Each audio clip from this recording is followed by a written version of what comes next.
Hey my friends, I'm Tim. I want to tell you how I like to spend my holiday.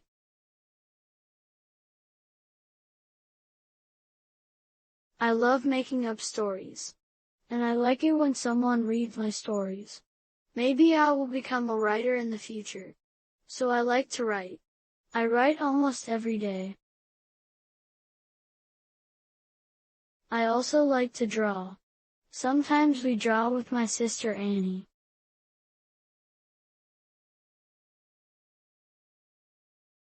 She really likes to listen to my stories.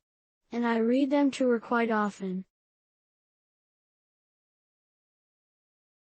Our mom cooks delicious meals for us and we love to eat something new every day.